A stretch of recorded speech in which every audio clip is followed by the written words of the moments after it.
제가 중학교 3학년 때의 일이었습니다. 그때는 왜 그랬는지 학생의 입장에서 돌아보면은 정문에서 항상 그 학생주임 선생님과 이제 주번들인가요? 뭐 그 학생들이 명찰과 배지를 항상 검사했습니다. 모르겠습니다. 지금도 검사하는지 모르겠지만은 그 당시에 그것을 왜 했는지 솔직히 지금 궁금하기도 합니다. 그래서 그게 없을 때에는 옆 담장으로 그 명찰 배지를 꽂아서 이렇게 넘겨서 받아서 그냥 들어갔습니다. 왜냐하면은 선생님들이 학생의 이름을 다 모르시기 때문에 그랬던 적이 있었습니다. 근데 그날이 제가 그거 옆 담장으로 못 받았는지 아니면 선생님들이 그것을 막으셨는지 정확히 기억을 안 나는데요. 저지가 들어가기 애매했습니다. 그래서 다른 친구와 어물쩍 거리다 제 친구가 저에게 하는 말이, 야, 오늘 그냥 학교 가지 말자 라고 이제 제안을 했습니다. 그래서 듣다 보니까 뭐 괜찮다라는 생각이 들어서 뭐 그전에는 뭐 학교를 안 간 적은 없었지만 그날따라서 그 이참에 뭐 학교 한번 가보지 말자 라고 해서 이제 학교를 등교할 시간에 하교하고 있었습니다. 친구와 함께. 그래서 이렇게 메인 길로 가면은 티가 나니까 옆에 길로 가고 있었는데 마침 체육 선생님이 차를 모시고 이제 출근하시는 시간이었습니다. 그래서 저희는 그냥 그 선생님을 뵙고서 인사를 드렸습니다. 그런데 제가 봐도 그 어른의 입장에서 중3들의 눈빛을 보면은 아셨을 것 같아요. 쟤네들이 학교를 안 가려고 저러는구나. 그래서 선생님께서 이제 창문을 여시고 이제 타라고 하셨습니다. 뭐 혼내시는 게 아니라 야 그냥 타 이렇게 하셨어요. 저희는 뭐 안 탈 수도 없잖아요. 타라고 하시는데. 그래서 차에 타고 별 말씀 안 하시고요. 뭐 혼도 내시지 않고 학교를 들어갔습니다. 아마 선생님의 차를 타고 학교 들어간 학생은 많지 않을 것 같습니다. 차를 타고 들어가니까는 뭐 검열도 안 받고요. 뭐 전혀 아무런 뭐 진짜 문제가 없이 잘 학교에 입성할 수 있었습니다. 여러분, 중학생이 그 시간에 어디 있어야 가장 아름답고 좋고 그 학생에 가장 도움이 되겠습니까? 오락실, 그 당시 참 많이 갔습니다. 중학생일 때도. 오락실이었을까요? 아니면은 병원이었을까요? 아니면은 제 학교 주변에 대학들이 많이 있었거든요. 대학들이었을까요? 중학생에게는요, 대학교도 소용이 없을 것입니다. 중학생에게 가장 그 아침 시간에 맞는 장소는 다니는 중학교였을 거라고 저는 생각을 하고 지금도 마찬가지라고 생각을 합니다. 아마 이런 것 같습니다. 저희들이 중학생이건 고등학생이건 어른이든 정말 어떤 뭐 남성 여성 관계없이 그 사람이 있어야 할 자리에 있는 게 가장 아름답고 가장 안전하다고 생각을 해봅니다. 조금 전에 말씀드린 것처럼 중학생은 중학교에 있어야 가장 보기 좋고 또 가장 복되다고 할 수 있습니다. 그럼 저희가 동물로 따져본다면요, 사자, 정말 거대한 동물입니다. 이 사자가 가장 있어야 할 곳이 어디겠습니까? 정말 훌륭한 동물 아니겠습니까? 그렇지 않습니다. 아프리카의 초원이 그에게는, 사자에게는 가장 어울리는 공간이고 장소입니다. 그리고 저희가 가장 크게 여기는 비행기. 이 비행기도 하늘에 있어야 비행기지 그냥 땅바닥에만 있다고 한다면은 제 생각에는 택시와 버스보다 못한 교통수단이 될 것입니다. 그게 어디를 다니겠습니까? 서울 시내를요. 다닐 수 없게 되죠.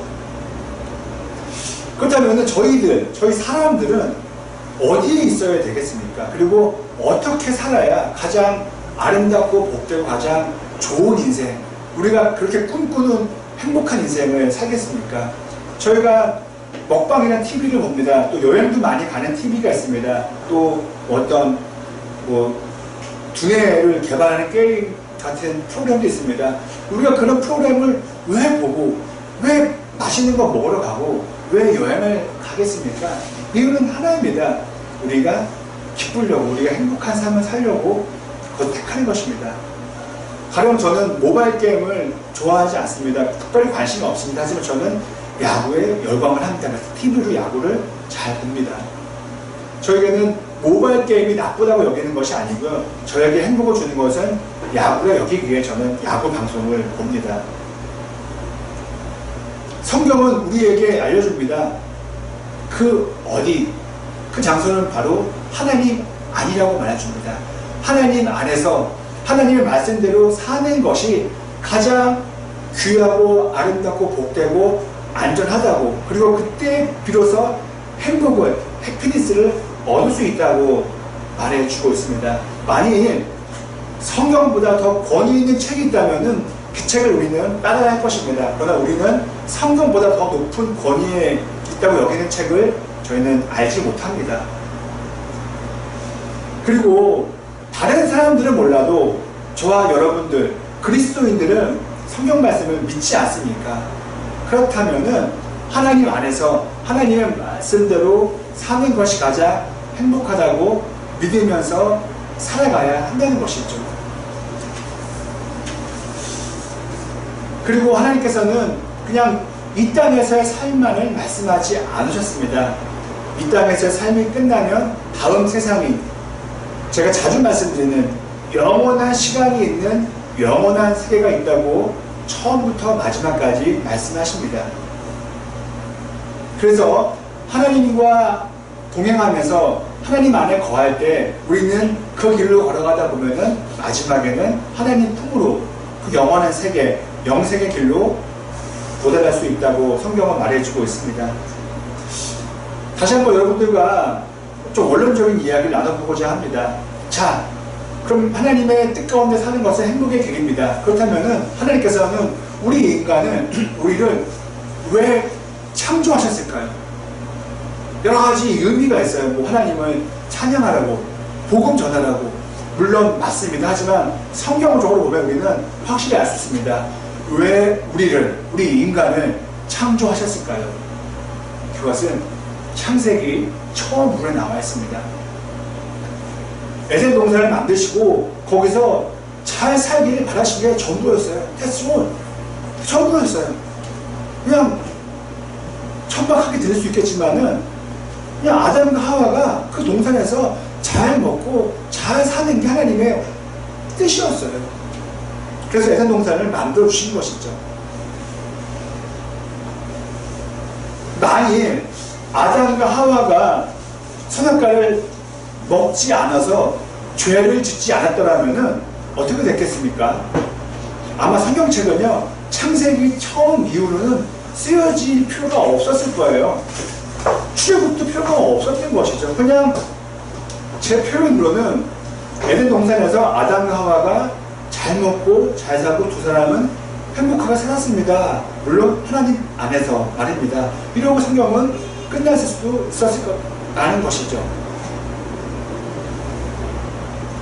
하지만 아쉽게도 그렇게 되지 못했습니다. 우리는 늘 기억해야 합니다. 성경의 원래 의도는 무엇일까? 하나님은 왜 우리를 만드셨을까? 에덴 동산에서 잘 지내게 하시는 것이었습니다. 그리고 죄로 인해서 에덴 동산에서 쫓겨났던 우리를 다시 부르시고자 하는 것이 하나님의 원대한 계획입니다. 그래, 미안해, 할 수 없으니까 그냥 에덴 밖에서 살아라. 이게 아니에요. 그랬더라면은 출애굽도 필요 없었을 것이고요. 예수님도 이 땅에 오실 필요가 없었을 것입니다. 하나님의 큰 뜻은 처음과 똑같습니다. 에덴에서 잘 살기를 바라셨다는 것이고 지금도 그렇다는 것입니다. 그래서 저희에게 에덴은 어디입니까? 지금도 에덴일 수도 있겠지만은 영원한 시간이 아니지 않습니까? 그래서 천국이 우리에게는 에덴의 그 가장 원형이라고 할 수 있다는 것입니다. 매년 3월과 4월 부활절이 있습니다. 부활절은 양력으로 하지 않고 음력으로 해서 3월과 4일에서 맨날 바뀝니다. 우리는 부활절날 두 가지를 기억합니다. 첫 번째는 예수님의 부활을 기억합니다. 예수님이 죽으셨다가 다시 살아나셨대. 이것 저희가 기억합니다. 기념합니다. 그리고 또 하나는 죽으려면은 정말 죽는 과정이 필요하죠. 그렇기 때문에 예수님의 십자가의 죽음을 저희는 또한 기념하고 또 마음 아파합니다. 그런데 자칫 잘못하면은 이 십자가의 사건을 두고 감정에만 남아 있을 수가 있다는 것입니다. 아까도 저희가 얘기 나눴던 대표적인 영화 패션 오브 크라이스트, 아마 제 기억으로는 그 영화 전까지는 그런 예수님의 그런 십자가 사건을 자세하게 묘사한 영화는 없다고 기억합니다. 저도 그 영화를 여러 번 봤지만은 볼 때마다 쉽지가 않습니다. 너무너무 잘 만들어서 그런지 무섭습니다. 너무 마음이 아프고요. 정말 차마 눈 뜨고는 그 장면을 다 못 볼 거라고 저는 생각을 합니다. 저만이 아니라 모든 분들이 말이죠. 하지만 그 고통스럽고 그 비참한 죽음이 끝이 아니라는 것입니다. 죽음 자체가 그 의미가 있다는 것이 아니라는 말씀입니다. 예수님께서는 오늘 본 말씀에서도 말씀하셨던 것처럼 십자가에서 죽으시면서 하신 말씀이 있어요. 다 이루었다. 영어 성경에는 그 영어 성경은 좋은 표현은 아니지만 참고한다면 이렇게 나와 있습니다. It is finished. 다 이제 성취됐다. 무엇이 성취됐겠습니까? 미션이 있었기 때문에, 계획이 있었기 때문에 이루어지고 성취되었다는 것이죠. 그냥 너무 고통스럽다, 나 이제 죽는구나, 끝이 아니었다는 것입니다. 우리를 에덴을 살게 하시려고 하셨고, 그리고 다시 에덴으로 부르시려는 하나님의 마음, 무슨 마음이었습니까? 사랑이기 때문에 그런 과정이 있는 것이죠. 그 사랑을 바탕으로 한 하나님의 구원 계획을 다 이루셨기 때문에 예수님께서는 finish, 끝났다라고, 다 이루었다라고 말씀하셨다는 것이죠. 그리고 그렇다면은 왜 하나님과 우리가 멀어지게 되었고, 왜 우리가 하나님께서 원하셨던 에덴에서 떠나가게 되었던 것일까요? 바로 죄 때문에 그렇습니다. 저는 이런 예를 들고 싶습니다. 자석과 자석이 붙기도 하고요, 자석과 철이 붙기도 합니다. 그런데 거기에 만약에 흙먼지가 많이 묻어있다면요, 붙을 수가 없는 것이죠. 붙어있다 하더라도 살짝만 건드리면 떨어져 나오게 됩니다. 마찬가지입니다. 하나님의 자석이고 우리가 쇠붙이라면은 하나님과 우리 사이에 맡고 있는 것이 흙먼지가 아닌데 그것이 바로 죄라는 것입니다. 하나의 흙먼지는 자석의 그 자력으로 견딜 수 있을 거예요. 하지만은 작은 먼지라도 수없이 붙어 있다면은 자석과 쇠는 붙어 있을 수 없게 될 것입니다. 그래서 참고적으로 말씀드린다면은 그만큼 저희가 크고 작은 죄에 있어서 항상 회개를 해야 한다는 것이죠. 우리 쇠에 붙은, 우리 몸에 붙은, 영혼에 붙은 그 죄라는 먼지를 날마다 없애야 한다는 것입니다. 우리가 혼자 할 수 있는 것이 아니라 주님의 도우심을 구하는 것이죠. 방금 말씀드린 것처럼 우리가 잘못해서 죄라는 먼지가 가득 끼었는데 우리가 그 먼지를 털어내야 되는데 우리가 다 못하기 때문에 예수님께서 대신 그 죄값을 치르셨다는 것입니다. 그래서 예수님께서는 십자가에서 죽음으로 그 죄값을 없애주셨습니다. 제가 처음에 말씀드린 것처럼 제가 중학생일 때 배지와 명찰이 없어서 학교 교문을, 내 학교인데 저기 휴영동에 있는 휴영중학교입니다. 내 중학교를 못 들어갔었어요. 그때에 선생님의 차량에 탑승해서 들어갔던 것처럼 우리가 원래 가야 할 에덴 동산이에요. 천국이에요. 내 집이에요. 하나님 아버지 집이에요. 근데 못 들어가니까 예수님께서 구원의 차량을 만들어 주셔서 여기에 타라고 하신 것이죠. 이것이 바로 부활절의 그림입니다. 그래서 우리는 예수님과 함께 그 에덴 동산의 천국에 들어가서 아버지 하나님과 영원한 시간도록 살 수 있게 되었습니다. 이것보다 더 큰 복이 어디 있겠습니까? 아마 영원보다 능가할 수 있는 게 있다면 더 큰 복이겠지만은 이 세상에는 영원보다 더 위대한 것은 없죠. 제가 지난주에 말씀드린 것입니다. 고대 이집트의 역사를 보면은 파라오들, 왕들은 자신들을 신의 아들이라고 이야기했습니다. 그것은 이유가 하나입니다. 자신들의 왕권을 유지하기 위해서, 자신들의 통치를 조금 더 쉽게 하기 위해서 신의 아들이라고 거짓말을 했던 것이죠. 그런데 예수님께서도 그 신분이 어떤 신분입니까? 신의 아들이에요. 그분이야말로 참으로 신의 아들, 하나님의 아들이었습니다. 그런데 예수님께서는 그 어떤 권력도 잡으려고 하지 않으셨습니다. 한번 우리가 뭐 다 모든 것이 논리적으로 볼 수 없겠지만은 한번 논리를 적용해서 본다면 이렇습니다. 진짜로 파라오든 예수님이든 진짜 신의 아들이었더라면은, 신의 세계에서 머무는 존재였더라면은 기껏 100년 남짓한 이 세상에서 무슨 부귀영화를 누리려고 했겠습니까? 우리가 돌아보면은 지난 시절, 어린 시절에 그렇게 집착했던 것들, 저에게는 가장 많이 떠오르는 것은 동그란 딱지입니다. 저는 그것이 너무 좋았습니다. 이만큼 갖고 있었죠. 동그란 딱지, 지금은 줘도 안 갔죠. 구슬, 그거 못 쓰겠습니까? 예. 근데 그 당시에는 그게 그렇게 갖고 싶어서 겨울에는 구슬치기 하고 여름에는 딱지치기 하고 그렇게 하루 종일을 살았습니다. 마찬가지로 저희가 만약에 신적인 존재라면은 관심 없을 거예요. 이 땅에서 뭐 잘 먹는다고 잘 산다고 뭐가 중요하겠습니까? 예수님께서 진짜 신의 아들이셨기 때문에, 하나님의 아들이셨기 때문에 그 고대 근동의 조그마한 이스라엘 영토에 관심이 없었던 것이죠. 아니 뭐 크게 생각해서 그 로마 제국의 황제가 된다고 한들 무슨 소용이 있었겠습니까? 그렇다면은 내가 신의 아들이요 나에게 뭔가 주시오라고 했던 사람들은 거짓말쟁이라는 것이죠.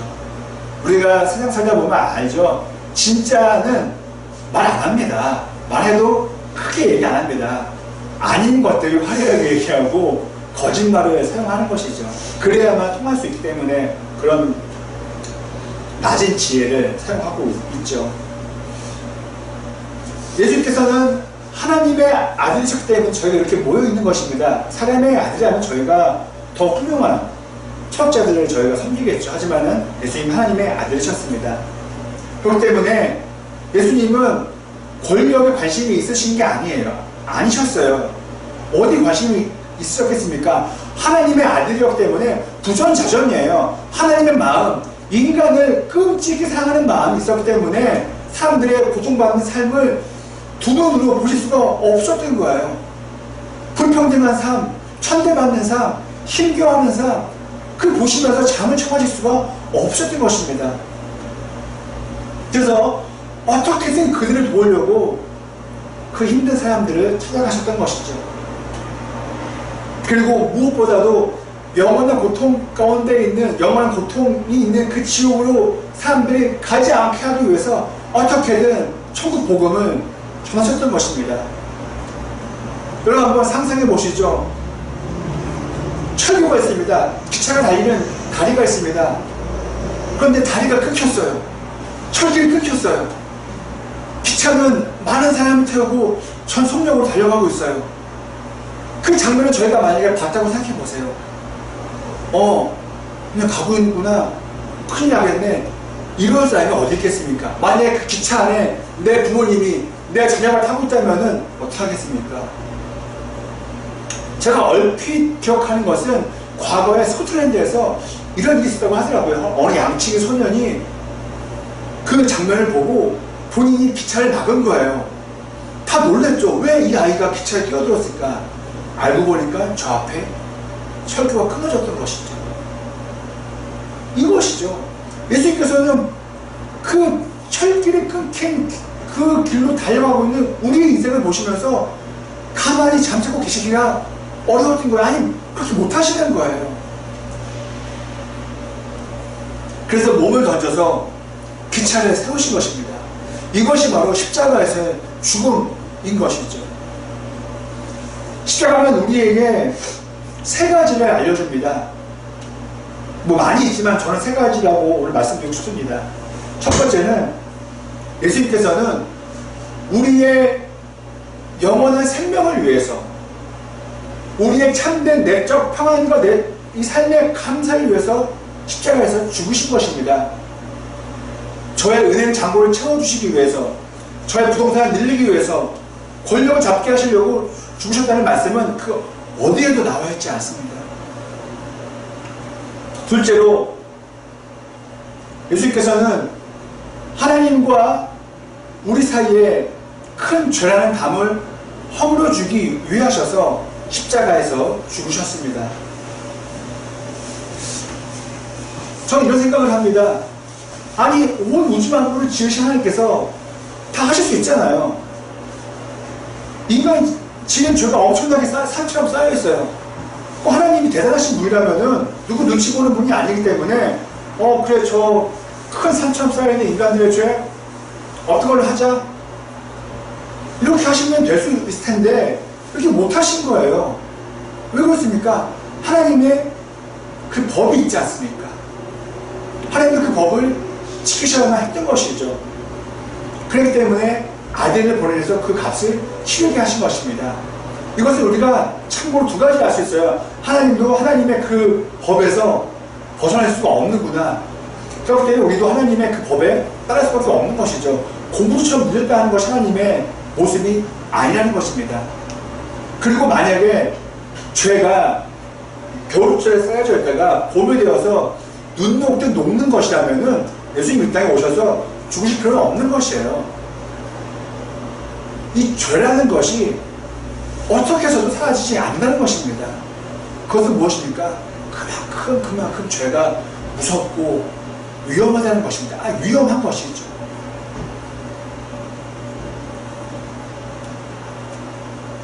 그럼 우리가 더 나아가 생각할 수 있는 것은 중간에도 말씀드린 것처럼 우리가 할 수 없이 죄를 짓지만은 그 죄를 놓고 회개해야 한다는 것입니다.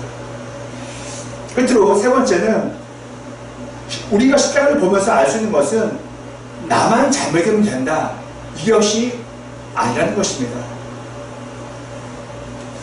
제가 지난주도 말씀드렸습니다. 만약에 제가 혼자서 공원에 갔습니다.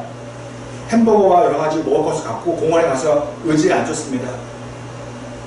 근데 옆에 보니 배고픈 어린아이가 있습니다. 근데 옆에 보니 배고파 하시는 어르신이 계십니다. 어떻게 그거 다 먹겠습니까? 바로 옆에 있는데.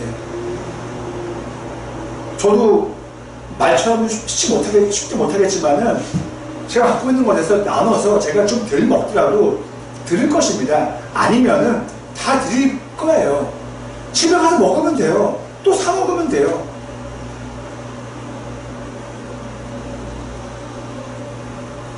우리는 예수님으로 인하여서 구원을 받은 존재가 되었습니다.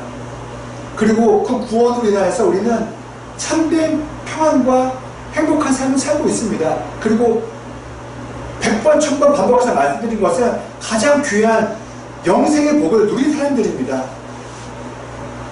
먹을 것으로 따진다면은 산더미처럼 먹을 게 쌓여 있는 거예요.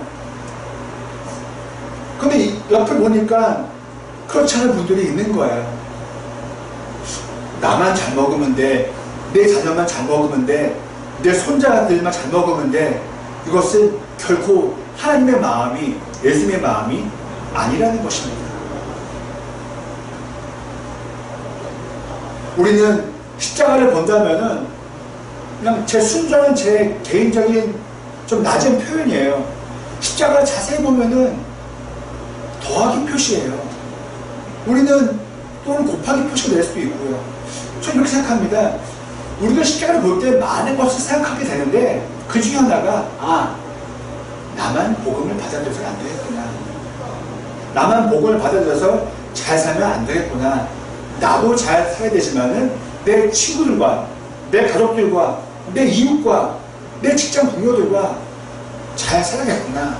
그런 마음을 품어야 된다고 생각해 봅니다. 이제 부활절을 한 주 남겨놓은 이 즈음에 정말 예수님의 죽음이 무엇인지를 우리가 다시 한번 생각하는 시간이 되었으면 합니다.